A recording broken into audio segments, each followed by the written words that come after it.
Good afternoon. Hello. Hi, welcome. Gotta get louder. I'm trying. Welcome to the Chamber's April First Friday Luncheon. I'm Melinda Moore, the 2023 Board President, and we are thrilled to have you here today. At this time, I would ask Reverend Gordon Blackman with First Presbyterian Church to come forward and say the invocation. I'd like to take a moment first to invite everybody to the National Day of Prayer event, May 4th at the Convention Center at noon. Would like everybody to be there and participate. Let us pray. Our gracious and loving Heavenly Father, we are grateful for the beauty of your creation and another day to enjoy it.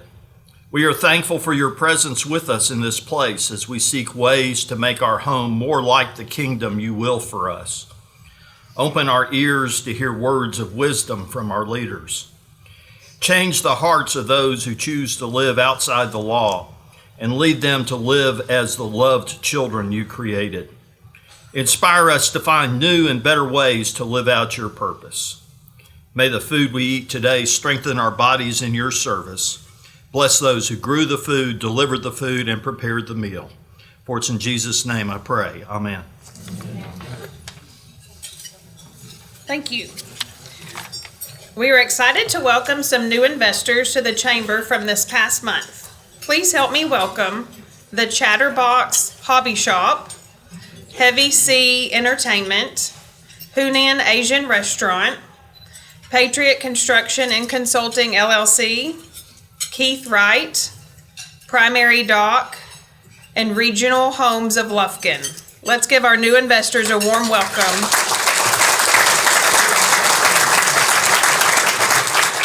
And if you see them around town, please help us welcome them all to the Chamber. Thank you.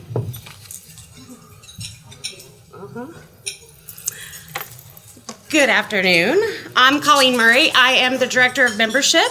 I am filling in for Tara because her and Annalie are at a dance competition. So we can all hope that that goes really well for Annalie today. We all know that it takes sponsors to make events like today happen. I would like to thank our sponsors. First Friday yearly luncheon sponsor, Lufkin Coca-Cola. Gold sponsor, Aileen's Florist. Media sponsor, Lufkin Daily News, and our on-time monthly drawing sponsor, Serve Pro of Lufkin, South Nacogdoches. Let's give them a round of applause.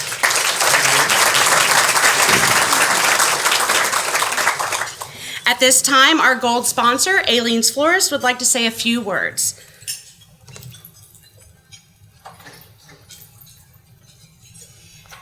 It's an honor to be able to be the gold sponsor for y'all today, and I just am so honored to be here. Just wanted to say a little bit about Aileen's. We have been in business for 29 years. I have been the proud owner for, it will be 11 in June of this year, and I'm just blessed to call it mine now, and we have been voted Best of Lufkin for 11 consecutive years, and we are available by phone 24/7. We know that especially for your funeral needs, you never know when something like that happens, and so we're always available by phone. And our normal hours are Monday through Friday, 8 to 5, and on Saturdays we work 9 to 2. Give or take. Sometimes we're there all day, and sometimes we get to leave a little early. So, but we're always here by phone if you ever need us. And I just wanted to kind of share a little bit of what we have. We're, of course, all your floral needs. There's a bunch of guys out there. We can get you out of the doghouse. And we can just tell her you love her. We can just always there for you. And I have 9 staff members, and so we are always available for same-day delivery if you get in the doghouse that morning. And we also are home decor. We have our top line is the GG collection, and for the ladies out there, you've probably heard of that. It's our top of the line, high-end gift line. But we've also started carrying mud pie. And that's such a fun gift line. If any of you know what it is, and you can find something for anybody in your life on the mud pie line. So we're real proud to be able to carry that for Lufkin now. And of course, we have a girlfriend line that's fun. If you have a girlfriend that has everything, we have a lot of fun sayings. My favorite is, "You will always be my best friend because you know too much." I've got some friends that I'd have to kill them if they didn't like me no more. So, it's just fun. And the sayings are just fun. So we tease about that all the time, about how fun it is to have those special girlfriends, and you can get them something really cool in that line. And then, of course, we carry our Tyler brand with all of every product they carry, we carry, and that's definitely our number one seller for candles. And we also carry Trout, and we carry Aromatique. So, and then we do a lot of, want to close with, for your funeral needs, we do a lot of themed. The other day, we honored a loved one with a baseball. We have people bring in pictures, and I have such amazing designers that can actually create the pictures you bring in. So just wanted to share a little bit of my love for my shop and my wonderful staff that will treat you like family. Miss Carol Vines, who has been with me since day one, she is absolutely amazing. She'll pray with you. And then I have my Stephanie Harris, who works at the front desk, who you can't get a better personality and love for you when you walk through the shop. So we're just always here for you, and just honored to be here today with you. Thank you.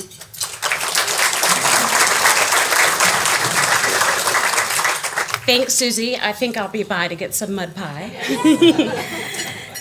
So, Sheriff Tom Selman is a Lufkin native. He obtained a law enforcement degree and is currently serving his 29th year. In 1977, he started at the Angelina County Sheriff's Department as a dispatcher jail officer. He then graduated from DPS Academy in 1980 as class valedictorian and became a trooper in the Texas Highway Patrol. After 10 years in law enforcement, he departed from the private sector, where he worked in gasoline marketing and was general manager of the OK Food Stores and Polk Oil Company. In 2012, after 25 years of working in the gasoline business, he decided to retire. At that time, he was serving as the Director of Petroleum Operations for Berkshire Brothers. In 2004, Tom was elected as the Constable of Precinct 1 for Angelina County and was serving in his 5th term, where he was appointed sheriff in January of this year.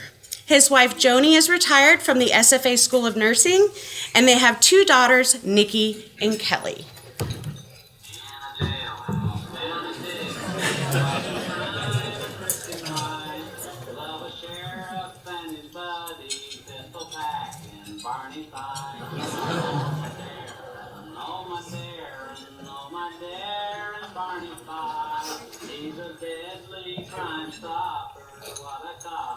Barney Fox, I'm a riding to bad men to rob a bank, but life was tricky, I dicky, now they're locked up in the tank. Oh my Barney. That one bullet for his pistol and to keep it in his pocket.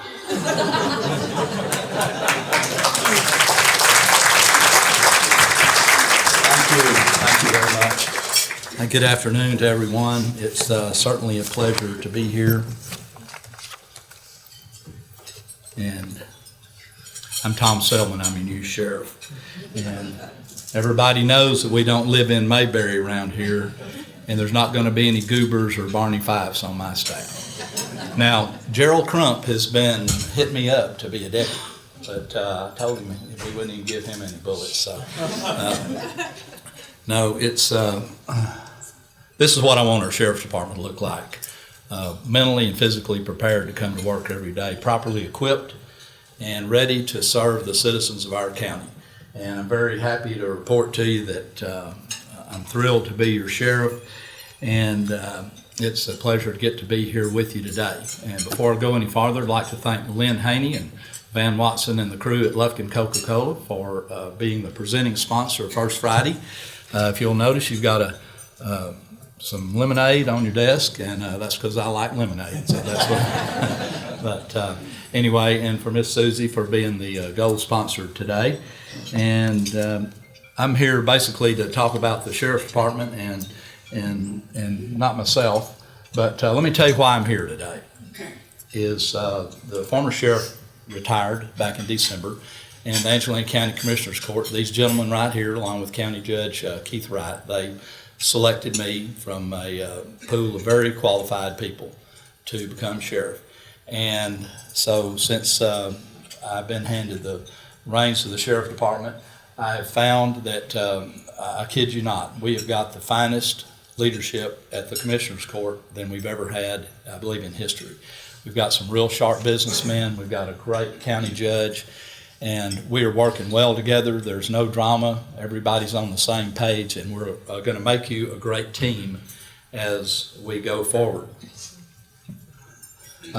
As was mentioned before, I was your constable for 18 years. I got elected in 2004, served 5 terms, and was constable up until the time I was elected or appointed sheriff. I spent a little time on the highway patrol around here. Me and my buddy Rocky Thigpen back there, we were highway patrolling back in the day. And he's told me, and so has Judge Wright, that I'm a little bit long-winded, so he's keeping the time back there. And he's going to flash me a signal when it's time for me to shut up and sit down.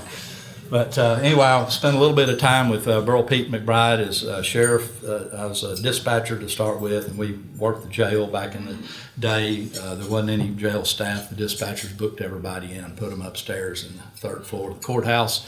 And we had about 10 commissioned officers at the sheriff's department back then. The sheriff promoted me to deputy. Me and Rocky's brother Ricky were promoted to deputy, and basically the sheriff tossed us a set of keys to the car and said, y'all go out there, don't get me in trouble, and go get them. And so that was how much training we had when we got started back in the day. But I was at the First Friday back in February. I believe Kevin Gee was the speaker, and him and Keith Wright were arguing about who drew the biggest crowd and whatnot. But anyway, one of the first questions I was asked as sheriff is, hey, what do you have to do to get one of those get out of jail free cards? Elsie Simpson, Bill Simpson's wife, cornered me up, and I had to break the bad news to her that those are reserved for platinum level campaign donors only. So if anybody wants to join that elite crowd, I can give you my mailing address. But here's some of your local or some of your East Texas sheriffs at Sheriff's Day at the Capitol here a while back. But what I'd like to also mention, not only are we working well with the Commissioner's Court here in the county, but our department has a great working relationship with the City of Lufkin and the Police Department. We have a couple of initiatives that we're working on to try to pull together with the city over some future plans that we have going forward that will be mutually beneficial to the city and the county and both its citizens thereof. So I just can't speak enough to how much I enjoy working with the city, and we have a great city manager, Kevin Gee, and a great police chief, Dave Thomas. Dave's been over 30 years in the business and does a great job, and I admire him deeply, and he's doing great.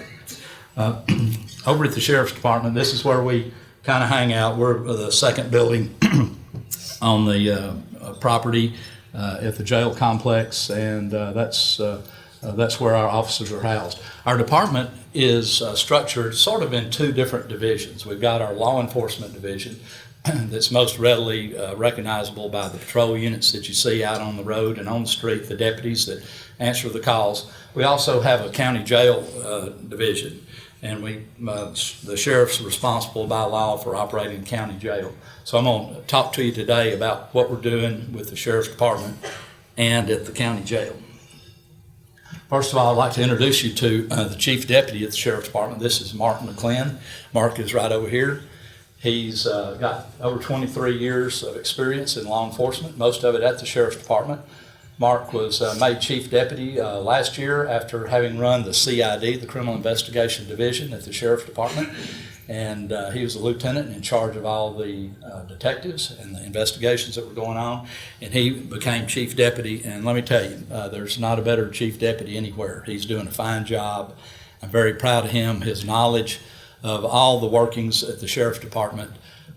When I came on board, he has helped me immensely, and I'm very proud to work side by side with Mark. He's a great guy and has a great career. This gentleman here is a new addition to our staff. This is James Nowak. He's also a Chief Deputy. The Commissioner's Court recently allowed me to have a second Chief Deputy position. Mark kind of handles the day-to-day operations of the department. Chief Nowak is doing some administrative work at the Sheriff's Department. Mr. Nowak is a retired lieutenant at the Lufkin Police Department. He was there about 21 years and was a lieutenant when he retired. And he moved from Lufkin, or transferred his job down to Willis, Texas. He was appointed police chief in Willis, and he stayed there for 18 years. And Chief Nowak has 39 years of law enforcement experience. He's got 9,749 hours of TCO training credit, which is off the chart. None of the rest of us have anywhere near that. This gentleman here, first of all, there's Chief Nowak right back here at the city table. But this gentleman here, this is Alton Linderman. He's the captain of the Sheriff's Department. He's kind of he doesn't look like it, but he's the pawpaw of police in this county. This guy is in his 46th year of serving the citizens of this community. He started at the Diboll Police Department, and he went to the Sheriff's Office early in his career. He was at Lufkin, the city of Lufkin, for about 35 years. And there's no one with more time or experience in the county than Alton, and he's our captain. He oversees the patrol division and the criminal investigation division. All the lieutenants from those operations report to him. He manages that portion of our operation. This is Wesley Wagner. He's our CID lieutenant, and he's in charge of our detectives. He's got 10 years on at the Sheriff's Department, and he's doing a great job. I'm real proud of him. They've got a lot of big cases that they're working on, and he's very well qualified to run his department. This is Rhonda Arnold. She is right over here. This is our lady Rhonda. She wears a lot of hats at the department, but Rhonda only has 33 years and 10 months, nearly 34 years in the business. She worked with the Lufkin Police Department before she came to us, and she is in charge of communications. She's a CID analyst. She helps to prepare cases to be sent up to the district attorney's office for prosecution. On the law enforcement side, law enforcement consists of a lot of different and varied operations. There are a lot of moving parts at the Sheriff's Department. What you most readily see is the patrol division when the patrol guys are out working. But we have, like I mentioned, introducing the people that are running these operations. We've got CID, 911 call center. We also have a civil process division whereby all of the civil cases that occur, as everybody knows, our court system has two prongs. There's a criminal jurisdiction side of the court, and then there's a civil jurisdiction side. And so on the civil side, when someone files a lawsuit or divorce or some kind of debt claim or dispute over money, those things go to a civil court, and our judges rotate their docket between civil and criminal. And when the court issues papers to defendants in a civil case, then they come to the Civil Process Division of the Sheriff's Department, as well as some other court cases go to your constables that originate in JP Court. But right now we don't have a constable since I've vacated the office, so I'm technically still legally responsible for the affairs of the constable's office until my successor has been named. So currently the ladies that are in our Civil Process Division at the Sheriff's Department, they handle all the evictions and the small claims or debt claims cases that come out of the Justice of the Peace Court in Precinct 1 in Judge Ball's office. Courthouse security, the sheriff's responsible for maintaining control and security at the courthouse, and we have a couple of guys that are stationed there that screen people coming in. And we also have an animal control division as well. That you'd be surprised how many animal calls we get. I'll talk about that in a minute. Our department on the law enforcement side, we have 62 full-time staff members. We have 10 part-time members. Here, right after I came into office, I approached the county judge and the commissioner's court and requested that some of the unspent money in our deputy salary budget that was accumulating because of vacancies that we had, I asked them to divert that over into some part-time work, and they went along with it. And so we got 10 part-time positions that were funded, and it didn't affect our budget. It didn't cost the taxpayers anymore. The money was already budgeted. It was just diverted to those part-time staff members, and they're really helping us out quite a bit, help fill in shifts on the weekend. We had a patrol shift the other night that we had 7 units out, which in our current state of short staffing of full-time members, 7's a lot to put on the road. So we also deal with loose livestock calls in the county. We have the county stockman, and I appreciate everybody in the room because y'all are helping to contribute to our budget, and I promise you we're going to do everything we can to be good stewards of that money and to spend our money wisely. And I appreciate the Commissioner's Court working with us on our budget, and because that's quite a substantial sum. On our patrol side, we've got 4 shifts. The guys run 12 hours. We have an assigned strength of officers on shift of 5. Sometimes we very seldom have 5 units out. But we do have those 6 part-timers that are helping to fill in the gaps. And the patrol operation last year conducted 650 traffic stops. Some of the things patrol does, here's something we spend a lot of our time on out in the county, is resolving disputes. Here's some guy came in and decided he's going to build this fence in the county road down the ditch. You can see where the line was. And so we have to go out there and kind of referee the disagreement and get the county road and bridge operation involved. But that's part of what we do in addition to answering calls, crimes in progress, alarms, all that kind of stuff. We also mediate disputes between neighbors over civil problems. And in last year in 2022, we answered 1,109 calls that dealt with animals in the county. Animals running loose, okay? That's a lot of animal calls, so we spend a lot of time chasing our own tail dealing with these animals because it's a problem, and neighbors get upset. We have people shooting dogs out there and all kinds of problems in the county that you really don't have in the city. So we deal with a little bit of different dynamic with the cows running loose and the dogs getting in everybody's chickens, okay? One other aspect of working with the city is our guys. We have an SRT team, Special Response Team, and they work with the city of Lufkin, and they train together.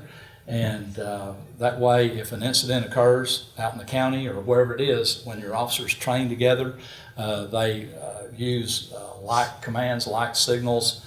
Everybody's on the same page, and they're familiar with the way the whole team operates instead of having 2 separate entities. So we're trying to dovetail our operation in with the city of Lufkin so we can be a joint team, because the city of Lufkin, we had a murder back here a few weeks ago, and the boy that was killed was from out of county. He was from Jasper, and the guys that killed him were from Newton.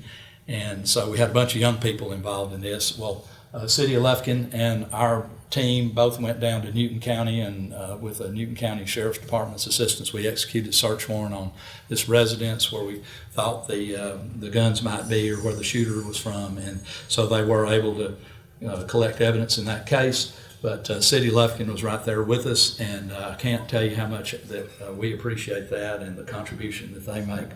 to us here at the Sheriff's Department.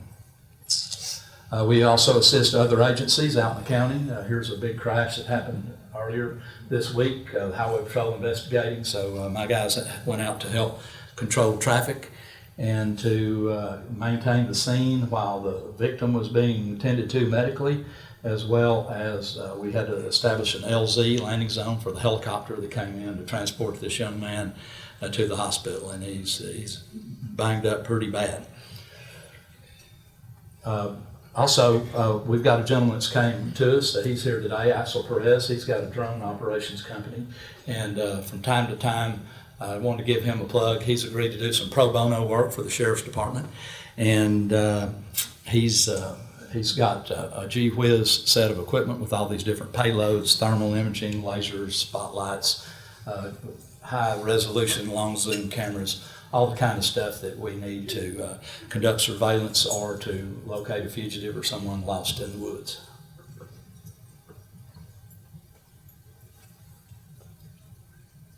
Over on the criminal investigation side, we've got a lieutenant sergeant that run criminal investigations. We have 7 investigators. One guy works narcotics exclusively. We have a crime scene technician. We had 4 murders last year, and we conducted 10 search warrants on for narcotics.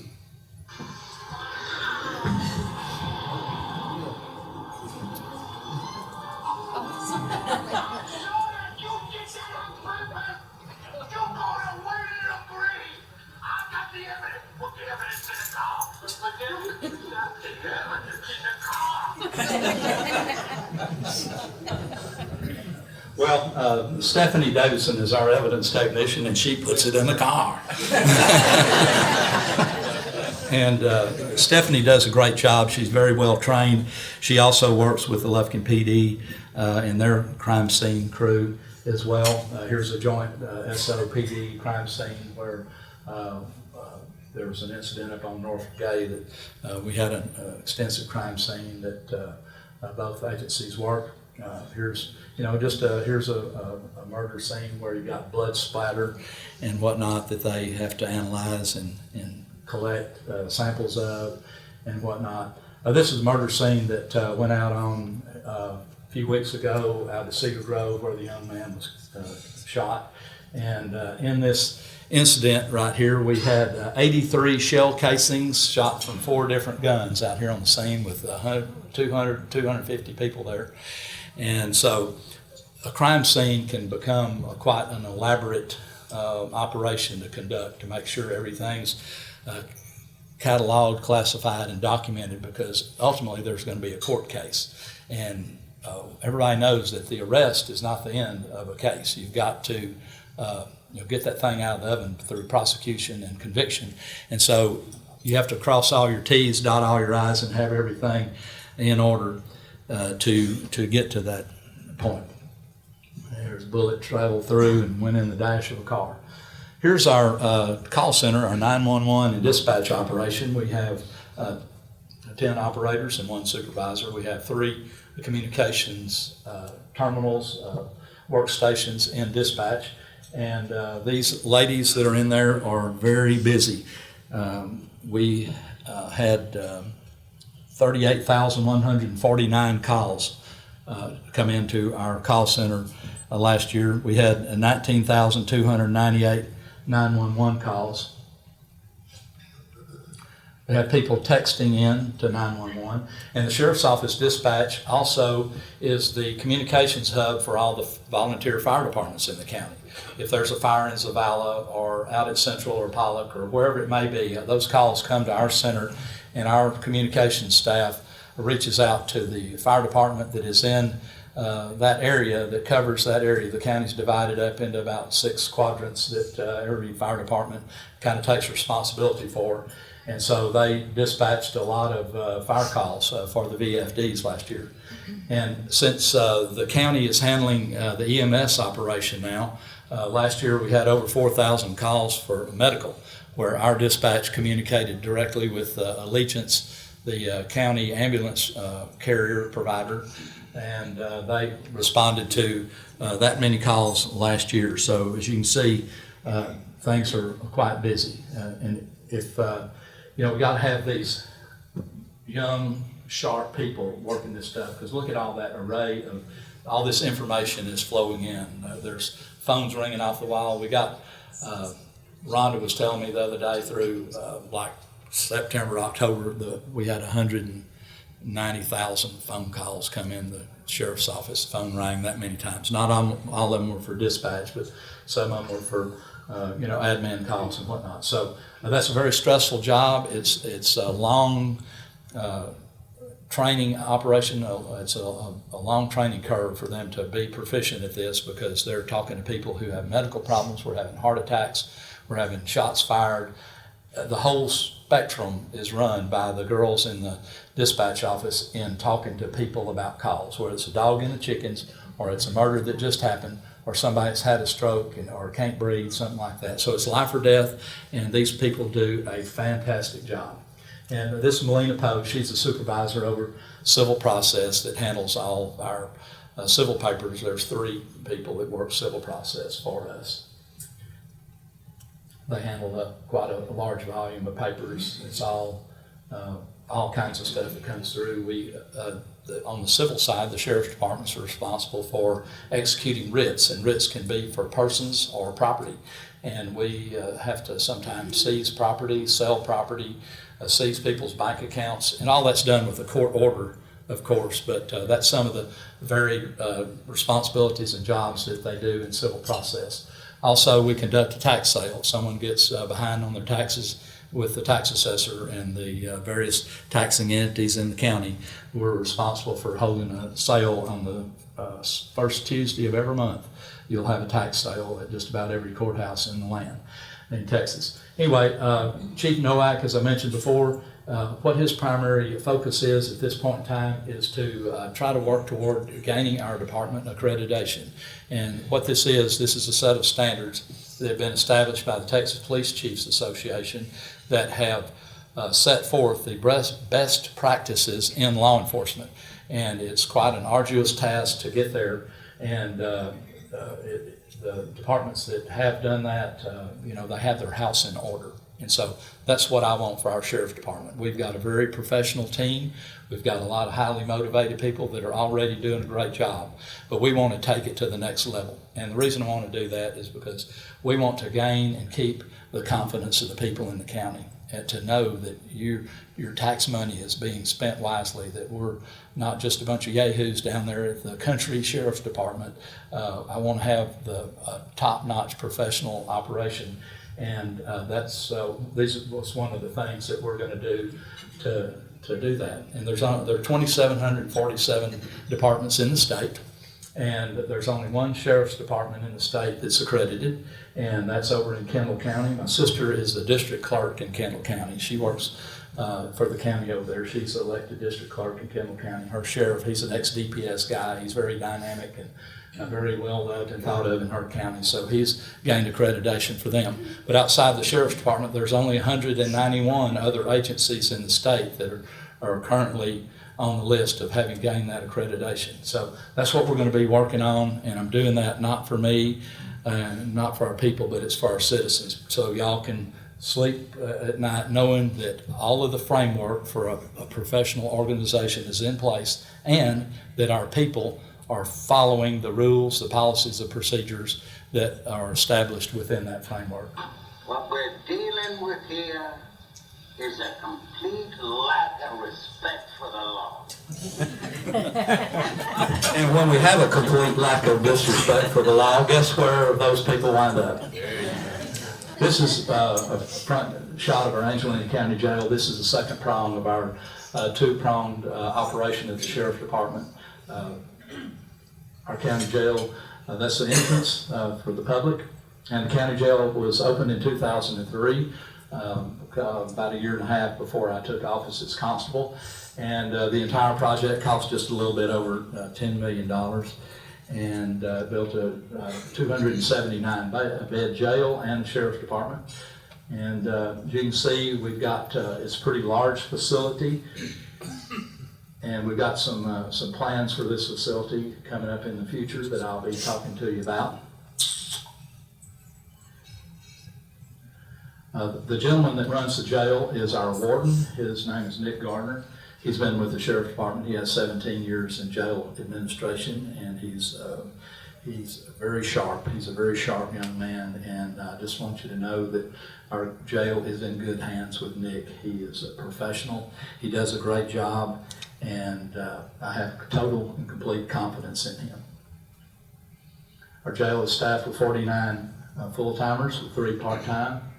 We booked in 1,967 males last year. For some reason, the gals didn't quite show out as much as the guys did. But as a part of that annual budget put together with the Sheriff's Department, our law enforcement operation is around $10 million, and that's a lot of money, and it's roughly a third of the entire county budget.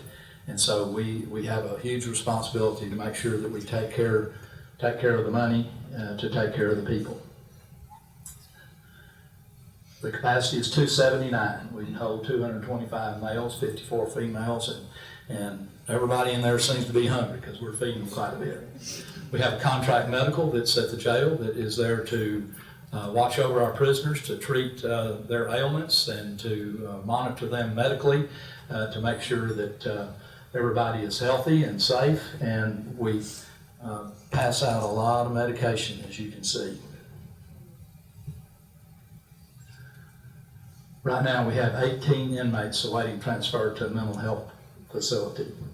The longest wait time on one of them is 742 days, and you think, well, why would somebody that's got a mental health issue be in jail for that long? Well, this person is charged with murder, and there are very few beds in the state that are capable of dealing with someone who has these series of charges pending.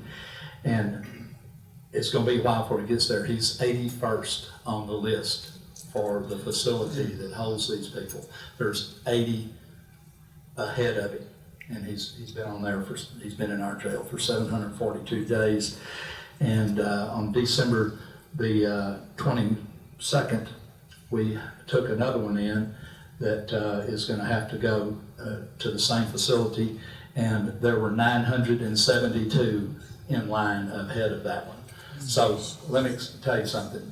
Our county jails are probably the housing facility for the largest number of mental health patients in the state. Probably over a third to a half of our inmates have some degree of mental health issues due to drug-induced psychosis or paranoia, bipolarism, schizophrenia. We deal with all these people that have all these issues, and we deal with them in as best that we can to provide empathy and support to them, and to get them the drugs that they need and the treatment they need. The cost of the county is immense on these several inmates that we're holding, and I'm going to kind of put one of my staff members on the spot here today. There's a fine young lady here, Jennifer Payne, that's one of our currently our part-time position. She's got 23 years in the business, and she had 21 years over at the Lufkin Police Department. She retired, and Jennifer is someone who has an immense amount of energy and an immense amount of passion, and she is very passionate about wanting to do something to help the people that have mental health problems in our community. And she is working with the Burke Center, and she is going to help form like a crisis intervention team, someone that can help deal with these people who go into crisis, because what we want to do is get to them before they offend, because once they break the law or they commit a crime, then they wind up in the county jail, and then we've got to take care of them. So Jennifer's going to work on getting like a hotline where some of these people can call and talk to her. She's a trained negotiator with the Lufkin Police Department before she came on with us, and she has an immense amount of skill and passion and love for people. And so she's going to be working with our mental health folks out there, the clients that are consumers of mental health services, and if she can just impact one or two people to keep them out of the county jail, she will have her weighted goal would have been met, because we don't need people with mental health in jail. They need to be in an institution or somewhere with a higher level of care. So I'm thankful that Jennifer steps forward with her skills and the thing that she brings to the table to help work with some of these people. Here's kind of a quick overview of what happens at the jail when law enforcement comes in. This is a sally port. This is where the officers roll in with the prisoners in the car. This is our area that they park to get the prisoners out, and they bring them in. This is an overview. We've got 2 lanes where multiple units can come in at the same time. And then when they get through dropping their prisoners off, they head out of the sally port and back to patrol. Our prisoners are walked in to the vestibule. This is where we do the intake, where we shake the prisoners down and collect their basic information before we put them in a holding cell. Then they go to bookend. This is our bookend area. It's pretty large. We can handle, we can book in 4 or 5 at the same time, but we generally don't have that many inmates running loose in bookend that we're having to deal with. We try to, for officer safety, we regulate the number of inmates that are outside their cells. And so they go through bookend, and we have holding tanks for intoxicated people. We have a violent cell that's padded. If someone's just going literally berserk, we can put them somewhere where they, if they bang their head on the wall, at least it's padded and they're not going to hurt themselves. Unfortunately, we have people with behavioral problems that come through, and we have to deal with them. Some people like to fight. Some people, we have to put them in the chair and restrain them to keep them from hurting one of my staff or themselves. The heartbeat of the jail is our control room. This jail control panel controls just hundreds of locks. They have around 100 cameras all around the jail that they monitor all the goings on that's happening there. We have a large kitchen. Our kitchen and support services were oversized when the jail was built back in 2002, 2001. And so we've got a lot more capacity in our kitchen and laundry areas to accommodate more inmates than we currently have. And they cook food in bulk, and our inmates are fed each meal off these plastic trays that they wheel out down the hall, and they pass them through to the people in the dormitory. This is one of our cells, just a dormitory, and this is a picture I took right after a shakedown. And so periodically when there's trouble in the dormitory, or if we feel like they may have slipped some contraband in, or have weapons, shanks, or things that they can craft out of plastic forks or whatever, periodically the jail staff will go through and they'll shake down an area, and they always find some kind of stuff. These people in jail, they've got a lot of time on their hands, they're very crafty, and they can make something out of nothing. And anyway, they find where they take their water boiling pots apart and with the heating element out, and just all kinds of crazy stuff happens. When someone's in jail, they're entitled to have visitation from family and friends. We have a large visitation area. We have around 20 visitation stations. And so their family and friends come in and talk to them through this glass window on the telephone, and the inmates are behind this area right here. Also in the county jail, Judge Ball's courtroom is housed, and court offices. Here's Judge Ball's courtroom. This is where Class C misdemeanors, evictions, traffic cases, and the like are heard. We also, as another one of the moving parts of the Sheriff's Department, we conduct several inmate work crews. And this is Joe Williams. He's our supervisor over inmate work crews. And they go out and mow all around town and all over the county at different places that they've been assigned to perform work, as well as the janitorial services to the jail and to the Sheriff's Department. The previous sheriff started a garden years ago, and Greg Dawson was the warden at the time. He was a retired TDC warden that came to work for the previous sheriff and did a great job. He's unfortunately no longer with us. He was elected a justice of peace down in Tyler County, and he got cancer and passed away some time ago. But here's a shot of the various gardens that we have at the jail. As you can see behind the building and on the side of the building, we've got all this area that is where our Corporal Stanley, that's in charge of the jail work crew, that he is in charge of, and he gets all this done. Last year, Corporal Stanley and his crew harvested 5,245 pounds of produce. And the jail complex sits on 28 acres. The Sheriff's Department's over to the right-hand side, but the jail complex goes way back. And we have got an expansion project that's about to start at the county jail. Our commissioners have recently approved for us to begin construction of between 215 and 222 beds. It depends on whether you read the plans or read the proposal. So we're going to add about 24,000 square feet to the jail. And let me tell you, we've got a major problem with jail overcrowding, and this is a situation where it inhibits or prevents or is a roadblock to law enforcement, the city police officers, the deputies, the highway patrol, in keeping the citizens of our county safe. This jail is the frontline defense to protecting you every day, because it's full of criminals. And if we can't take the criminals and keep them in there, what are they going to be doing when they're out? They're going to be crawling around in your bedroom closet burglarizing, or they're going to be out there in your shed stealing your tools, okay? So when we can't keep them in jail, they're out doing their criminal thing.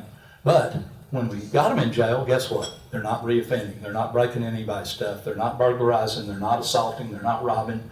They're not doing anything. They're getting fed, and they're being taken care of at the county jail.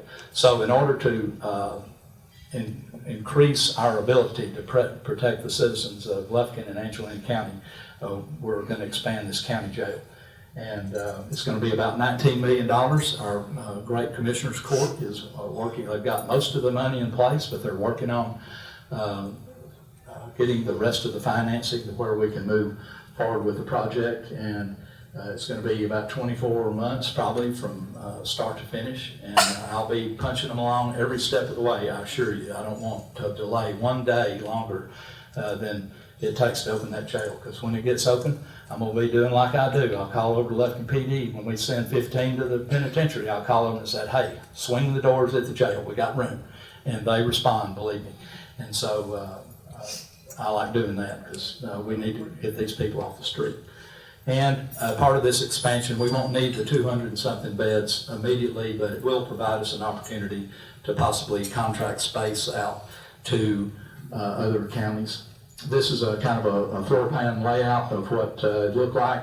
The main jail is in light, and then all the additions will be just around the edges. So it's going to be a kind of a squared up, not a real challenge architecturally to get that done, but this will give us a nearly 500 bed capacity jail, and I think it will position us well into the future. It won't be the last straw. You know, they're going to come back to you, you know, in the future, because we'll eventually fill this thing up if something doesn't change in our community. The drug problem is the root of most of our crime, and we fight that every day, but it's tough. All right. Does anybody have any questions? Well, Rocky never flashed me the sign, and I wouldn't run way over. So anyway, let me tell you, thanks for your attention, for being here today. It's been a pleasure to get to talk to everyone. I'm thrilled to be your sheriff. I've got the greatest team working with me, and the greatest partners over at the city of Lufkin.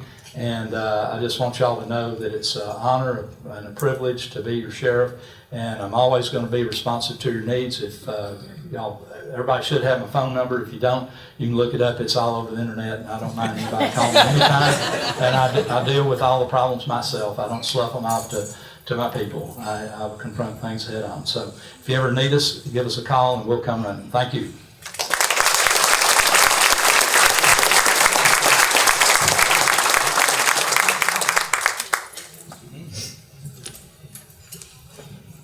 Thank you so much, Sheriff, for speaking today.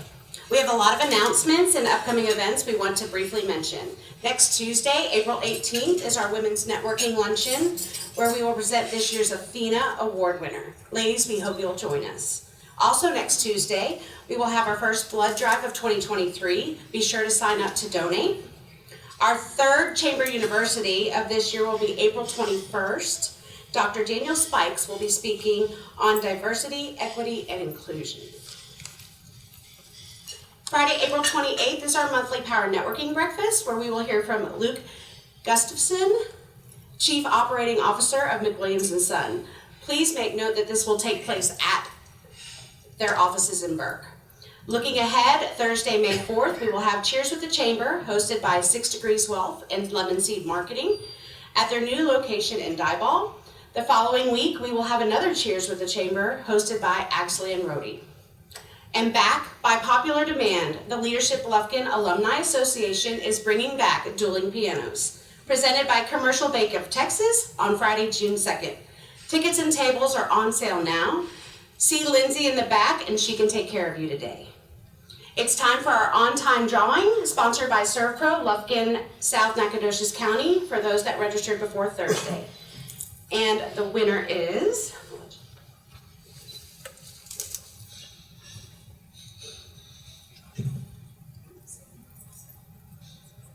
Sandra Wilson is our winner today from Hospice in the Pines. So we have our check for you, so make sure that's before you leave today.